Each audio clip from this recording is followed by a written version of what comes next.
నమస్తే, this is సౌజన్య. మనతో పాటు సీనియర్ జర్నలిస్ట్ దాము బాలాజీ గారు ఉన్నారు. వారితో మాట్లాడడం యుద్ధానికి సంబంధించిన అప్డేట్ గురించి. నమస్తే సార్. సార్, రేపే మహాయుద్ధం, లాక్డౌన్ అని అంటూ ఉన్నారు. సో అంటే వినడానికే కొంచెం భయంగా అనిపిస్తుంది. ఇప్పటి వరకు ఉన్న యుద్ధమే భయపడుతూ ఉన్నారు ప్రజలు. సో నిజంగానే మహాయుద్ధం అని అంటే ఏ రకంగా అనుకోవచ్చు? లాక్డౌన్ పడే అవకాశం ఉందా ఇప్పుడైనా కూడాను? ఖచ్చితంగా జరుగుతుందండి. అంటే ఈ యుద్ధం కానీ ఆకపోతే మాత్రం నెక్స్ట్ ప్రపంచం క్లోజ్ అయిపోయే అవకాశం ఉంది. ఎందుకంటే మనకి ఒకటి ఎనర్జీ క్రైసిస్, అంటే యుద్ధం ఎలా పెరుగుతుందో ముందు చెప్తాను, దాని ఫలితాలు ఎలా ఉంటాయని తర్వాత చెప్తాను. ఇప్పుడు ట్రంప్ సీరియస్ గా వార్నింగ్ ఇచ్చాడు. అదేంటంటే మండే డెడ్ లైన్, ఆయన పెట్టిన డెడ్ లైన్ మండే. ఫస్ట్ ఆయన 48 గంటలు పెట్టాడు, తర్వాత 5 days పెట్టాడు, తర్వాత 10 days పెట్టాడు. ఈ డెడ్ లైన్ దేనికి పెట్టాడు? ఇరాన్ మీద యుద్ధానికి కాదు డెడ్ లైన్. యుద్ధం ఆగలేదు, యుద్ధం జరుగుతూనే ఉంది. దాదాపు ఇప్పటికీ 25,000 టార్గెట్స్ ఇరాన్ లో, అమెరికా అండ్ ఇజ్రాయెల్ కలిసి 25,000కు పైన టార్గెట్స్ ని అటాక్ చేశాయి. సో జరుగుతూనే ఉంది. దీనికి ప్రతిగా రిటాలియేటరీగా ఇరాన్ కూడా ఏం చేస్తుందంటే ఇజ్రాయెల్ మీద అటాక్ చేస్తూ ఉంది, గల్ఫ్ కంట్రీస్ మీద అటాక్ చేస్తూ ఉంది. దాంతోపాటు ఇటు హెజ్బుల్లా, లెబనాన్లో ఉండే హెజ్బుల్లా గ్రూపు, ఇటు యెమెన్లో ఉండే హౌతీలు, వీళ్ళు కూడా ఇజ్రాయెల్ మీద అటాక్ చేస్తున్నారు. ఇజ్రాయెల్ కూడా ఇటు అమెరికాతో కలిసి ఇరాన్ మీద చేస్తుంది, ఇటు సొంతంగా లెబనాన్ మీద కూడా చేస్తుంది. ఇది పరిస్థితి ఇప్పటి వరకు జరుగుతున్నది. ఇప్పటి వరకు నష్టాలు ఇవన్నీ మనం చాలాసార్లు చెప్పుకున్నాం. ఇరువైపులో నష్టాలు ఉన్నాయి, కానీ ఇరాన్కి అతిపెద్ద నష్టం అయితే జరిగింది ఇప్పటి వరకు. ఎందుకంటే 2,000కు పైన చనిపోయారు, ఒక 30,000 మంది గాయపడ్డారు, ఒక 10 లక్షల మంది నిరాశ్రయులయ్యారు. సో ఇంకా వాళ్ళ ఇన్ఫ్రాస్ట్రక్చర్ అంతా నాశనం అయిపోయింది. ఇటు లెబనాన్ లో కూడా దాదాపు 1,500 మంది చనిపోయారు. అక్కడ ఇంకా ఎక్కువ 20 లక్షల మందికి పైన నిరాశ్రయులయ్యారు. అక్కడ భూభాగం కూడా కొంత సదరన్ లెబనాన్ లో భూభాగాన్ని కూడా ఇజ్రాయెల్ ఆక్యుపై చేసింది. ఇజ్రాయెల్లో కూడా నష్టాలు పెరుగుతున్నాయి, చనిపోవడం కూడా. నిన్న కూడా 2 శవాలు డెబ్రీలో బయటకు వచ్చాయి, హైఫాలో. ఇలాగా ఇజ్రాయెల్లో కూడా పెద్ద నష్టాలే జరుగుతున్నాయి. ఈ నేపథ్యంలో ఇప్పుడు ట్రంప్ ఒక దారుణమైన అతి బూతులతో, నేను ఇంతకుముందు ఒక వీడియోలో కూడా చెప్పాను, అతని ఫకింగ్ జలసంధిని open the strait of Hormuz అని, లేకపోతే బాస్టర్డ్స్ అని, క్రేజీ బాస్టర్డ్స్ అని ఇరాన్ ని, ఇలాగంతా మాట్లాడాడు. ఇది ప్రపంచంలో ఏ ప్రెసిడెంట్, ఏ ప్రధానమంత్రి కూడా వాడే భాష కాదు. డిప్లొమాటిక్ లాంగ్వేజ్ అనేది ఒకటి ఉంటుంది. యుద్ధం జరుగుతున్నా కూడా హెచ్చరించేదానికి ఒక మర్యాద ఉంటుంది. అదే ఇరాన్ ఎంతో మర్యాదగా మాట్లాడుతుంది. సో ఇలాగా బెదిరించాడు, మీకు మండే వరకే టార్గెట్, మండే తర్వాత మీరు అల్లాన్ని తలుచుకుంటారు, హెల్ చూపిస్తాను, మీకు నరకాన్ని చూపిస్తాను అనేది మాట్లాడాడు. సో ఆల్రెడీ ఫోర్సెస్ అంతా కూడా రంగంలో దిగి ఉన్నాయి. దాదాపు 50,000 మంది ఆల్రెడీ గల్ఫ్ లో ఉన్నారు, ఇంకొక 17,000 మంది వస్తున్నారు, వాళ్ళ ఫ్లైట్లు వస్తున్నాయి. వాళ్ళ యుద్ధం అంటే ఒక దేశాన్ని కంప్లీట్ గా యుద్ధం చేయాలంటే ఏమేమి కావాలో అన్ని కూడా దించేశారు. చుట్టూ ఇరాన్ ని ఒక అస్త్రదిగ్బంధనం చేశారు. ఇప్పుడు ఆయన ట్రంప్ చెప్తున్నట్టు ఇరాన్ లో ఉండే వాటర్ డీసాలినేషన్ ప్రాజెక్టుల మీద, పవర్ ప్లాంట్ల మీద, బ్రిడ్జిల మీద అటాక్ మొదలు పెడితే ఇరాన్ అంధకారంలోకి వెళ్ళిపోతుంది. ఆల్రెడీ ఇప్పుడు 40 రోజుల నుంచి ఇరాన్ లో ఇంటర్నెట్ లేదు. ఇప్పుడు పవర్ కూడా లేకపోతే అంధకారం అయిపోతుంది. సో ఇప్పుడు ఇరాన్ దీనికి ప్రతీకారంగా ఇరాన్ ఏం చేయబోతుంది? గల్ఫ్ దేశాల్లో ఉండే పవర్ ప్రాజెక్టుల మీద, ఆయిల్ రిఫైనరీస్ మీద, తర్వాత డీసాలినేషన్ ప్రాజెక్టుల మీద అటాక్ చేస్తుంది. ఇవి జరిగితే ఏమవుతుంది?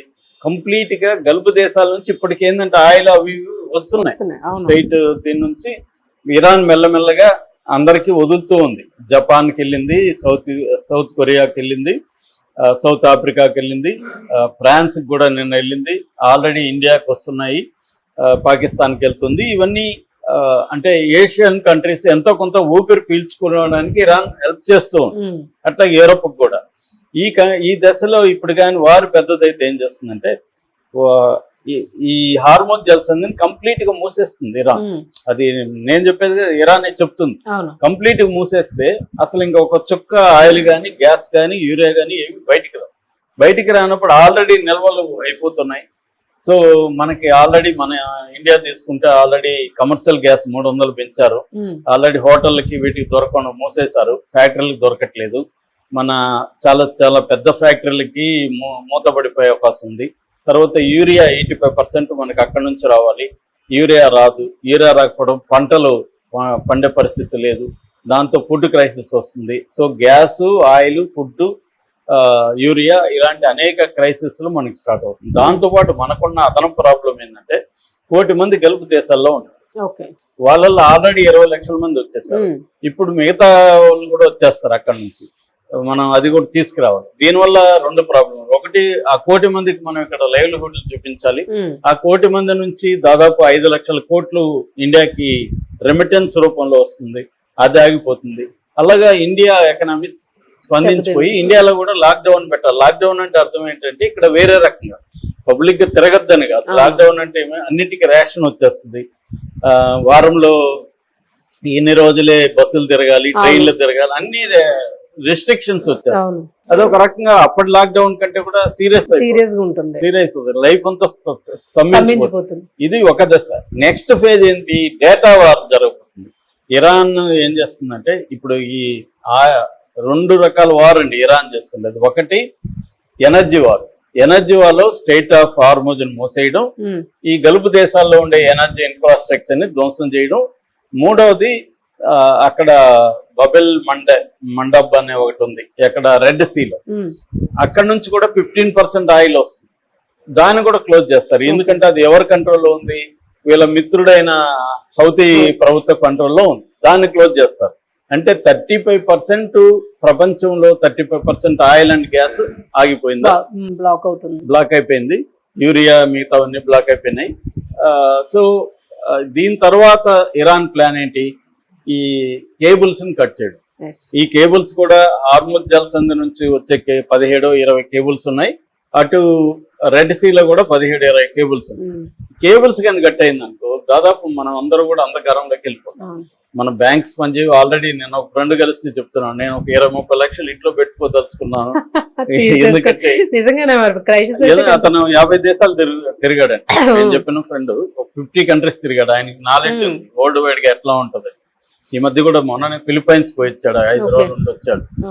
కాబట్టి he knows the world wide situation. అందుకని ఒక 30-40 లక్షలు నేను ఇంట్లో పెట్టుకోని ప్లాన్ చేస్తున్నానని చెప్పాడు. సో నీ గోల్డ్ పనికి రాదు, ఎక్కడ పోయి అమ్ముతావు? నువ్వు అమ్మలేవు. నీ యూపీఎస్లు పనిచేయవు, నీ దగ్గర సెల్ ఫోన్ లో ఇంటర్నెట్ ఉండదు, బ్యాంక్స్ పనిచేయవు. సో ఏంటి పరిస్థితి? లిక్విడ్ క్యాష్ పనిచేస్తుంది. సరుకులన్నీ పెరిగిపోతాయి, నీకేమి రావు. సో ఇది ఈ సంక్షోభం అనేది నెక్స్ట్ రాబోతుంది. అంటే వార్ గాని కంటిన్యూ అయితే ఖచ్చితంగా వరల్డ్ లాక్డౌన్ లోకి ప్రపంచం మూతపడే పరిస్థితికి వెళ్ళిపోతుంది. ఒక అల్లకల్లోలం అయిపోతుంది. ఎందుకంటే మనము పాత జీవితానికి అలవాటు పడలేదు. కట్టెలు పొయ్యిలు, చిన్న చిన్న ఏమి ఫోన్లు లేకుండా ఎక్కడికక్కడ మనం అన్ని మారిపోయింది. మన డిజిటల్ దీంట్లోకి వెళ్ళిపోయినాం. ప్రపంచంలోకి మనం డిపెండెన్స్ అనేది మారిపోయినాం.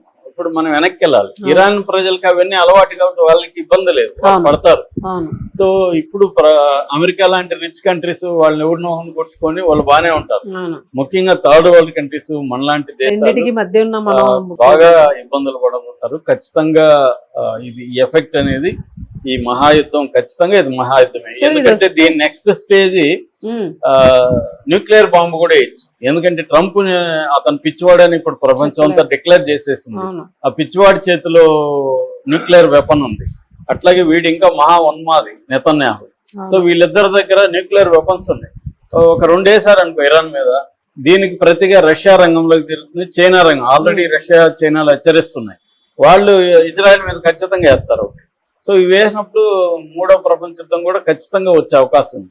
ఎందుకంటే ఇప్పటి వరకు చాలా మంది అప్పుడు 3వ ప్రపంచ యుద్ధం అంటే మనల్ని తిట్టేవాళ్ళు యూట్యూబ్ ఛానల్స్ వ్యూస్ కోసం అని. ఇవాళ అర్థమైందా వాళ్ళకి? ఇవాళ అందరికి అర్థమైంది. కాబట్టి ఒక మహాయుద్ధమే అని చెప్పొచ్చు. కాకపోతే ఇందాకే ఒక న్యూస్ చూసాను, అది ట్రంప్ కూడా వాషింగ్టన్ లో ప్రెజర్ వస్తా ఉంది. ట్రంప్ చుట్టూ ఉన్న గ్రూప్స్, ఇన్ఫ్లుయెన్సర్స్ ప్రెజర్ తెస్తున్నారు, యుద్ధం అని అంటున్నారు. కానీ అది ట్రంప్ వింటే పర్వాలేదు, కానీ ట్రంప్ వినకపోతే ఏం చేయబోతున్నారు అనేది తెలియదు. Thank you sir.